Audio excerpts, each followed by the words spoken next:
Kocak ya, rekaman orang gibah pun kau masukkan ke dalam persidangan. Terus kau share-share lagi di sosial media. Ya harusnya itu menjadi pelurumu untuk melaporkan kalau adanya transaksional. Ada begini, ada begitu, tinggal kau laporkan seperti yang dibilang hakimnya.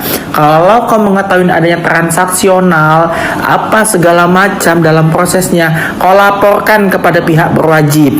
Ya, begitu. Nah sekarang ya, jangan nanti tiba-tiba kau dilaporkan sama Dokter Reza karena kau merugikan Dokter Reza di dalam situasi ini.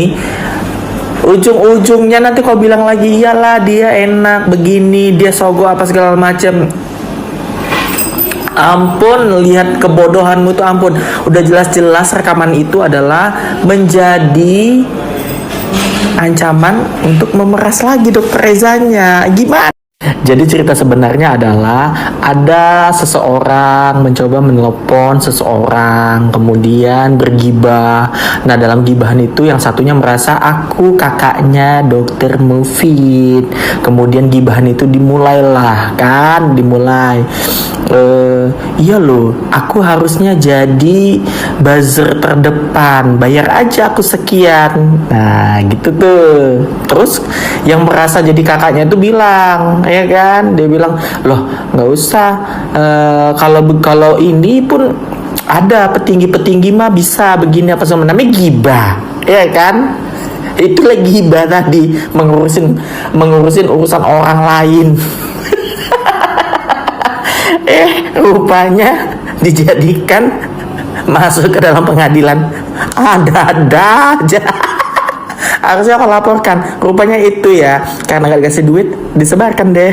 Enak banget gitu ya. Terus kita misalnya telepon-teleponan, dok, begini-begini dok, begini-begini, gibah kita nih ya. Oh iya, aku punya petinggi, aku udah kondisikan ini, kondisikan itu. Tiba-tiba dijual informasinya. Terus yang bilang tuh siapa? Yang ngomong tuh siapa? Terus dia bilang ini menjadi alat bukti bahwasanya kau ini apa sih macam. Rupanya mau memeras. Nggak jadi, nggak, karena nggak dikasih ya kan, sakit hati. Ujung-ujungnya aku jual lah ke pihak kesana biar aku dapat duit. Ada lagi kakak perempuannya Dokter Mufid di Kalimantan. Kakak dari mana? Kakak-kakaan? Kakak angkat? Ada ya Allah, bisa kali ya. Ini kata Kak Fitri, dia copet katanya. Dia mau mencopet sosmed, copet sosmed karena menjual informasi, ya. Demi menjual informasi tadi, hilang mereview produk tadi. Ada.